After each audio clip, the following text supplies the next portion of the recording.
ജനങ്ങളോട് സംസാരിക്കാനും അവരുടെ പ്രശ്നങ്ങൾക്ക് പരിഹാരമുണ്ടാക്കാനും ഏതെങ്കിലും വിദ്യാഭ്യാസ ആനുകൂല്യങ്ങളോ അല്ലെങ്കിൽ എന്തെങ്കിലും ആനുകൂല്യങ്ങളോ കിട്ടിയാൽ അല്ലെങ്കിൽ നമ്മുടെ ഇന്ന ആൾക്കാർക്ക് മാത്രം കൊടുക്കണമെന്ന് അങ്ങനെ ഒരു ചിന്തയില്ലാതെ എന്നും താഴേക്കിടയിലുള്ള ജനങ്ങളോട് പ്രവർത്തിച്ച് ബൂത്ത് തലത്തിൽ, വാർഡ് തലത്തിൽ, മണ്ഡലം തലത്തിൽ പ്രവർത്തിച്ച് ബ്ലോക്ക് ഭാരവാഹി കൂടിയായ സ്ഥാനാർത്ഥിയാണ് ശ്രീമതി അനിത അലക്സ്. നമുക്കറിയാം, സെഫി പറഞ്ഞതുപോലെ കഴിഞ്ഞ ഈ വാർഡിന്റെ കൗൺസിലർ എന്റെ തൊട്ടയൽവാസിയാണ്. ഞാൻ വിളിച്ചാൽ ഫോൺ എടുക്കാറില്ല. ഈ വാർഡിനകത്തുള്ള ആര് വിളിച്ചാലും ഫോൺ എടുക്കാറില്ല. ഒരു പ്രശ്നങ്ങൾക്ക് പറയാനോ സംസാരിക്കാനോ ആവശ്യപ്പെട്ടവരെ ഫോൺ എടുക്കില്ല. അവരുടെ പാർട്ടിയുടെ സമുന്നതരായ നേതാക്കൾ, ആ കൗൺസിലറുടെ പാർട്ടിയുടെ സമുന്നതരായ നേതാക്കൾ, ജില്ലാ തലത്തിലുള്ള നേതാക്കൾ വിളിച്ചാൽ പോലും ആ കൗൺസിലർ ഫോൺ എടുക്കില്ല. കാരണം എനിക്ക് മറ്റുള്ളവരുടെ പ്രശ്നങ്ങൾ പരിഹരിക്കാൻ ബാധ്യതയില്ല.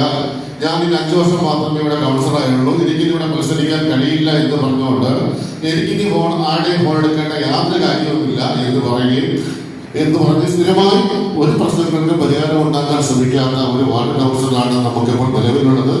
അതിന് മാറ്റം വരേണ്ടിയിരിക്കുന്നു. കഴിഞ്ഞ സെഫിയും ജോർജും കൗൺസിലറായ സമയത്ത് നമുക്ക് സുഹൃത്തുക്കളെ പോലെ ഇവിടെ വാദമെന്ന് വിളിച്ചു പറഞ്ഞ് നമ്മുടെ പ്രശ്നങ്ങൾക്ക് പരിഹാരം ഉണ്ടാക്കാം. സെഫിയോട് മക്കളെ ഇവിടെ വാദം പറഞ്ഞാൽ അവൾ ഓടിക്കൊണ്ട് വരുമായിരുന്നു. പക്ഷേ കഴിഞ്ഞ 5 വർഷം ഈ വാർഡിന് കഷ്ടകാലമായിരുന്നു. ഒരു പ്രവർത്തനം നടക്കുന്നില്ല. കുടിവെള്ളമില്ല. എന്റെ വീട്ടിൽ 45 വർഷമായി കുടിവെള്ളമില്ല. ഇന്നും വെള്ളമില്ല. ഇപ്പൊ പല തവണ വാർഡ് കൗൺസിലർക്ക് പറഞ്ഞ് പരിഹാരം ഉണ്ടായിട്ടില്ല.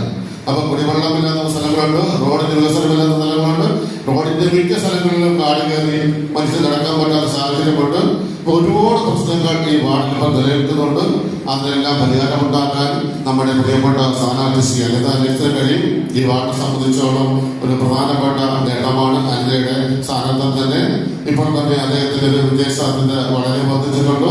നമുക്കെല്ലാവർക്കും ഒന്നിച്ചു നിന്ന് കഴിഞ്ഞാൽ ശ്രീമതി അനിത അലക്സിനെ വൻപിച്ച ഭൂരിപക്ഷത്തോട് വിജയിപ്പിക്കാൻ കഴിയും. പിന്നെ ഈ ഇരിക്കുന്ന എല്ലാ ആൾക്കാരും എല്ലാ ദിവസവും കമ്മിറ്റി നമ്മുടെ കേശവ സ്ഥലത്ത് മാധവൻ തമ്പി ഹാളിന്റെ നേരെ ഓപ്പോസിറ്റാണ് കേന്ദ്ര ഇലക്ഷൻ കമ്മിറ്റി ഓഫീസുള്ളത്. ഇന്ന് മുതൽ നമ്മൾ സജീവ പ്രവർത്തനമാണ്. എല്ലാവരും ഇവിടെ ഇരിക്കുന്ന എല്ലാവരും ഒരു വേദിയിരിക്കുന്നത് നമ്മുടെ സഹോദരിയാണ്, നമ്മുടെ മോളാണ്, നമ്മുടെ കൂട്ടുകാരിയാണ് എന്ന് കണക്കാക്കി, നമ്മുടെ വാർഡിന്റെ വികസനമാണ് എന്ന് കണക്കാക്കി എല്ലാവരും എല്ലാ ദിവസവും സഹകരിക്കണം.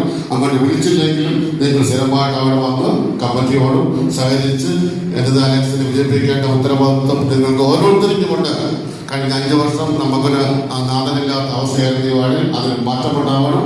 ശ്രീമതി അനിത അലക്സിന് തീർച്ചയായും കഴിയും. ജനങ്ങൾ അനിത അലക്സിന് വേണ്ടി ഓടിക്കാൻ കാത്തിരിക്കുന്നു. പുതിയൊരു മാറ്റത്തിന് വേണ്ടി കാത്തിരിക്കുന്നു. നിങ്ങൾ എല്ലാവരും സഹകരിക്കണം. എല്ലാ ദിവസവും വൈകുന്നേരം ബുദ്ധിമുട്ടുകളുടെ മീറ്റിംഗ് ഉണ്ടാവും, വിലയിരുത്തലുണ്ടാവും. നിങ്ങളുടെ എല്ലാ ദിവസവും സ്ഥാനാർത്ഥിയുടെ കൂടെ രക്ഷപ്പെടുത്തിനിറങ്ങാൻ തയ്യാറാവണം എന്ന് പറഞ്ഞുകൊണ്ട് ഞാൻ